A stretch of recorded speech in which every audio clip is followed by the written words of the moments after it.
vielen Dank auch dem Verein für diese tolle, gelungene Überraschung, solche Persönlichkeiten hier mit dem Pokal einmarschieren zu lassen. Das war eine großartige Idee. Liebe Mitglieder, zunächst einmal möchte ich mich bei unserer Mannschaft und den Trainern bedanken, dass sie am letzten Wochenende die Tür geöffnet haben für eine fantastische Jahreshauptversammlung.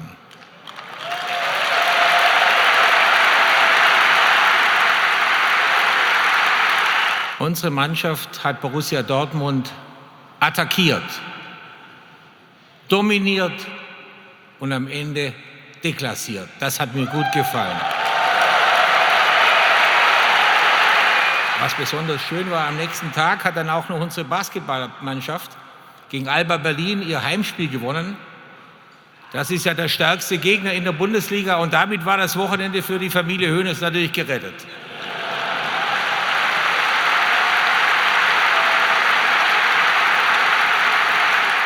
Ich möchte so ein bisschen reflektieren über fast 50 Jahre, die ich nun in diesem Verein bin. Am 6. Juli 1970, es war ein Sonntagabend, bin ich von Ulm mit einem kleinen BMW 2002 losgefahren, um in die große Welt des FC Bayern einzutauchen. Vor lauter Aufregung habe ich in der Schellingstraße eine rote Ampel übersehen und einen Crash gebaut. Dann habe ich mir gedacht, das geht ja gut los. Als Spieler, das wissen Sie selbst, habe ich dann fast alles gewonnen, was man gewinnen kann. Es war eine wunderschöne Zeit. Leider habe ich schon mit 23 Jahren eine schwere Knieverletzung gehabt. Eine Verletzung, wo unsere Ärzte und die Chirurgen von heute lachen würden. Man könnte locker weiterspielen, aber bei mir war es der Anfang vom Ende. Da kam dann, als ich das letzte halbe Jahr meiner Karriere beim FC Nürnberg spielte, der Anruf von Herrn... Gut, es war ein kleiner schwarzer Fleck da in dieser Gegend.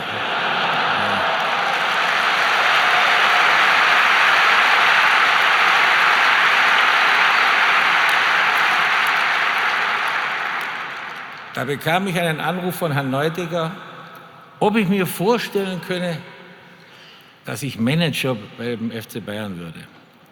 Dann habe ich ihm gesagt, ich muss heute Nacht mal mit meinen Ärzten sprechen. Und wenn die sagen, ich soll aufhören, dann komme ich. Also gesagt, getan. Ich habe dann noch ein paar Spiele beim FC Nürnberg gespielt. Und dann bin ich am 1. Mai angefangen, 79. Nur der Herr Neudecker war nicht mehr da. Der war in der Zwischenzeit zurückgetreten. Aber W.O. Hoffmann wurde Präsident und hat mich trotzdem übernommen. Und so ist aus dem 27-jährigen Fußballspieler Uli Hoeneß, der wenig Erfahrung hatte, der Manager Uli Hoeneß geworden.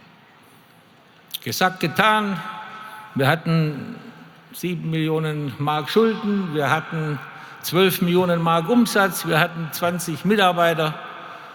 Und das große Glück war, wir hatten Karl-Heinz Rummenigge. Denn den konnte ich nach Mailand verkaufen.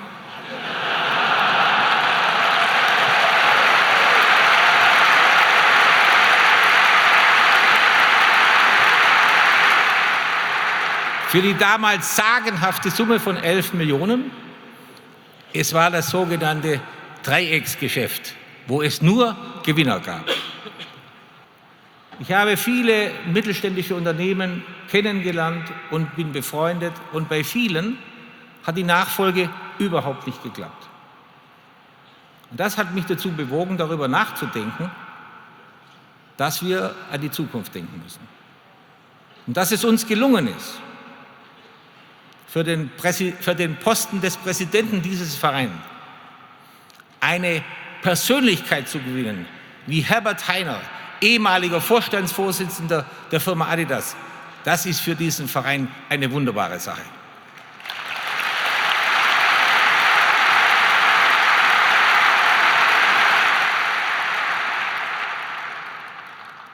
Wenn ich vom FC Bayern träume, dann denke ich, das ist so ein Tanker, der auf dem Weltmeer entlang gleitet, möglichst nicht mit Schweröl fährt, keine Container als Passagiere hat und auch kein Öl. Nein, es sind Menschen. 293.000 Mitglieder und in den Beibooten Millionen von Fans. Dieser Tanker muss geradeaus fahren, nicht nach links schauen und schon gar nicht nach rechts.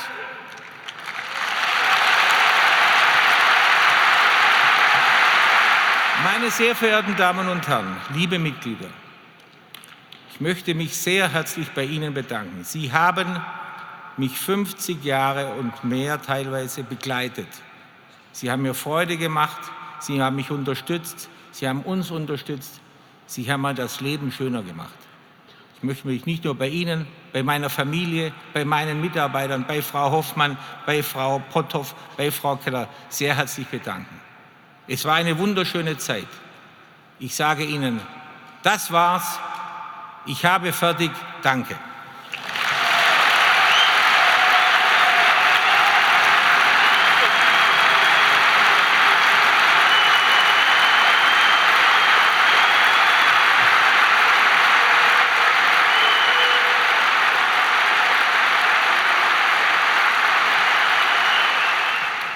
Meine sehr verehrten Damen und Herren, es ist mir eine große Freude, heute vor Ihnen zu stehen. Und es ist mir eine riesige Ehre, dass ich mich heute um das Amt des Präsidenten der FC Bayern München e.V. bewerben darf. Denn der FC Bayern München ist der beste Club in der Welt. Und gerade in unserer Heimat haben wir auch eine gesellschaftliche Verantwortung.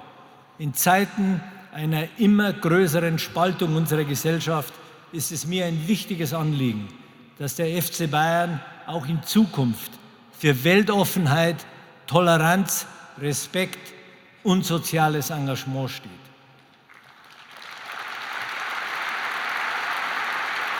Aber wir sind auf einem guten Weg. Es gibt dort großartige Talente, die Bedingungen sind hervorragend, das Niveau der Mannschaften ist top und die Trainer sind klasse.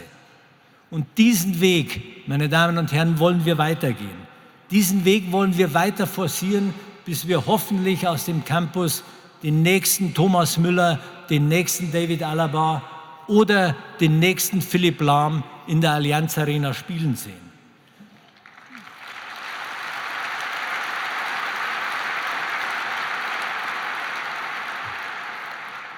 Der Campus wird ein wichtiger Teil unserer Antwort auf den modernen Fußball und auf den Transferwahnsinn, den wir in diesen Tagen manchmal sehen.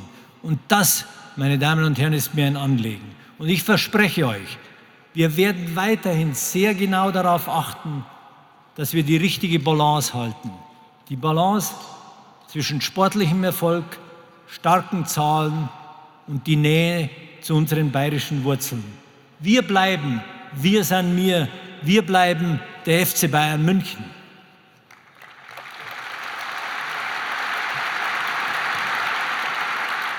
Aber eins ist auch klar, meine Damen und Herren, vor allem seid ihr, alle, die hier sind, ihr seid der FC Bayern München, ihr, unsere Mitglieder.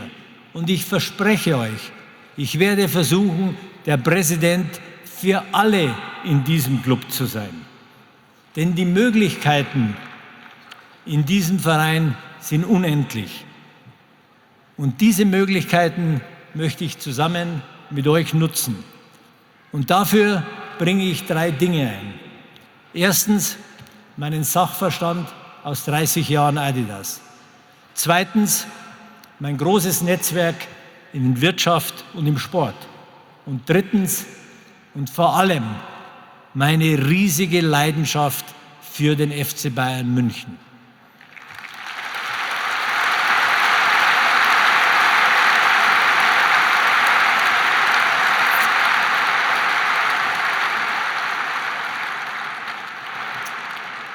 Abschließend möchte ich Ihnen sagen, ich würde mich sehr freuen, wenn Sie mir heute Ihr Vertrauen und Ihre Stimme geben würden und mich zum Präsidenten des FC Bayern München wählen würden.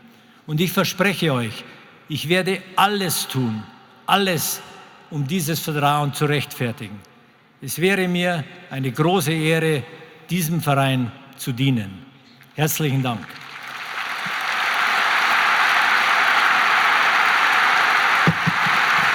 Hiermit stelle ich fest und verkünde, dass die Mitgliederversammlung Herrn Herbert Hainer gegen 79 Nein-Stimmen bei 36 Stimmenthaltungen mit überwältigender Mehrheit der anwesenden Mitglieder zum Präsidenten des Fußballclub Bayern München eingetragener Verein gewählt hat.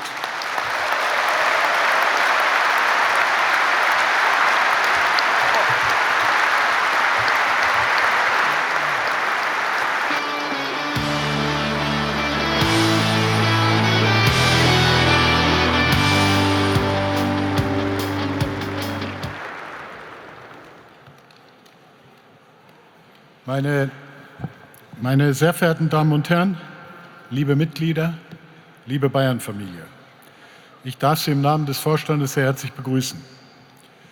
Diese Jahreshauptversammlung bedeutet eine große Veränderung in der Geschichte unseres Vereins.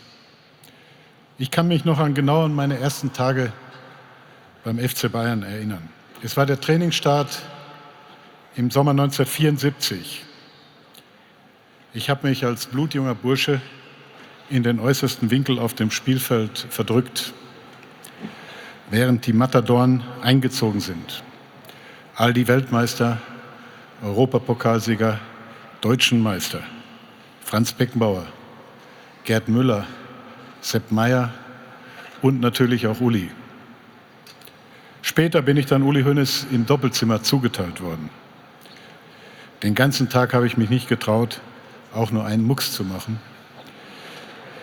bis er abends, kurz bevor wir das Licht ausgeknipst haben, zu mir gesagt hat: Sagst du heute auch noch was?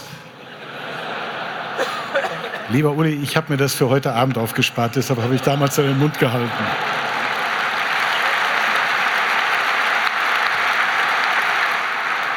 Im Sommer haben uns einige Profis verlassen. Ich darf beginnen mit zwei großartigen Persönlichkeiten. Diese zwei Burschen, Frank und Arjen, haben unsere Mannschaft eine Dekade lang geprägt. Es waren die erfolgreichsten 10 Jahre, die der FC Bayern je erlebt hat. Ich glaube, am letzten Samstag habe nicht nur ich, sondern alle hier die beste Leistung unserer Mannschaft in dieser Saison gesehen.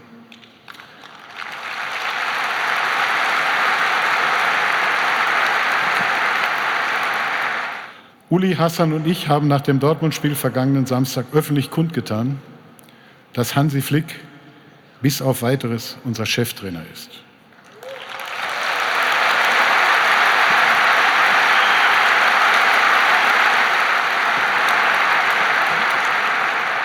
Hassan und ich hatten in den letzten Tagen mehrere Gespräche mit Hansi und er hat dann einen Satz gesagt, der uns auch etwas nachdenklich gemacht hat, dass er von diversen Journalisten jedes Mal gefragt wird, ob er am nächsten Samstag auch noch auf der Bank sitzt. Um ihm diese Frage zu ersparen, haben wir gestern entschieden, dass bis auf Weiteres mindestens bis Weihnachten heißt und möglicherweise darüber hinaus.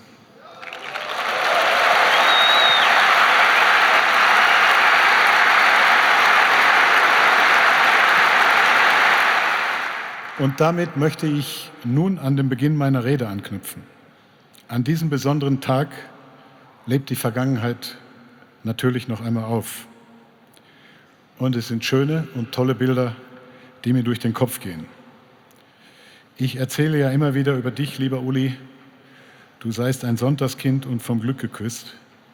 Aber ich glaube, das waren so ziemlich alle, die beim FC Bayern Fußball spielen durften oder arbeiten dürfen. Ich darf mich im Namen des FC Bayern, im Namen unserer Fans, Mitglieder und Partner von ganzem Herzen für 49 Jahre bedanken.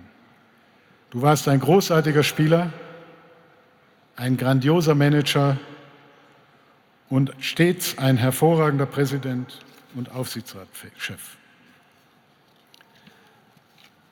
Es war nie langweilig, es war immer interessant und es war super emotional. Es war mir eine Ehre. Mein Freund, ich wünsche dir und deinen Lieben für die Zukunft alles Glück, Gesundheit, Freude am Leben und alles, was du dir selber wünschst. Bleib deinem FC Bayern immer verbunden. Ich weiß, das wirst du. Wir waren und werden es immer sein. Deine Familie. Mirsan Uli. Vielen Dank, Uli.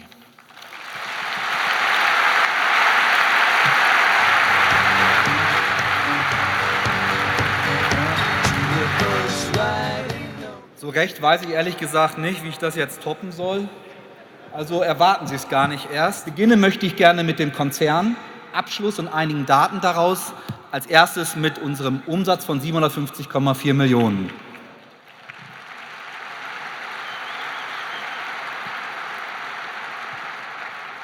Das ist ein absoluter Rekordumsatz. Ich komme da später noch mal ganz kurz drauf. Wir sind sehr stolz darauf, auch wenn wir das jetzt nicht jedes Jahr erwarten dürfen, aber man soll die Feste feiern, wie sie fallen. Und heute ist ein Fest und von daher feiern wir auch.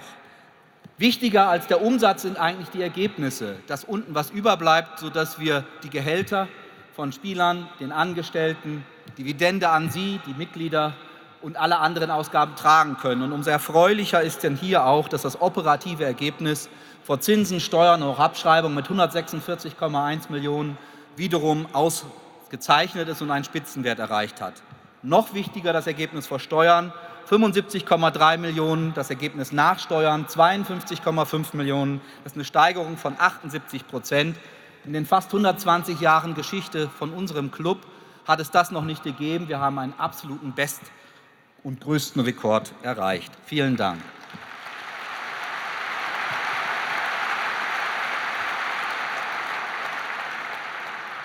Ich sehe meine Aufgabe darin, den Präsidenten zu unterstützen und meinen Beitrag dazu zu leisten, dass es unserem Verein jetzt und auch in Zukunft gut geht. Bei aller Freude, die mit diesem wunderbaren Amt verbunden ist, gibt es auch das ein oder andere in der vergangenen Amtszeit, das erst einmal persönlich zu verdauen war. Ich für meinen Teil war und bin traurig darüber, dass ein kritischer Redner auf der Jahreshauptversammlung im letzten Jahr weitaus mehr Aufmerksamkeit in der Öffentlichkeit erzielen konnte und kann, als all die vielen engagierten, häufig ehrenamtlich tätigen Mitarbeiter, die sich tagtäglich mit großem Elan und bis an die Leistungsgrenze für unseren Club einsetzen. Herzlichen Dank für Ihre Aufmerksamkeit und Ihr Vertrauen und steht immer wieder auf, wenn ihr Bayern seid. Vielen Dank. Gestatten Sie mir bitte eine letzte persönliche Anmerkung an unseren scheidenden Präsidenten. Uli, du bist für mich der Macher, der auf solidem Fundament den weltbesten Fußballclub formte. Du bist für mich der Manager, dessen Netzwerk für uns alle unverzichtbar bleibt. Der Mensch, der hilft, wo es zu helfen gilt. Der Freund, dem ich so viel und meinen Traumjob als zweiter Vizepräsident des FC Bayern verdanke. Du bist der Freund, den ich auf der letztjährigen Jahreshauptversammlung allein gelassen habe. Schade, dass du gehst. Es war mir eine Ehre.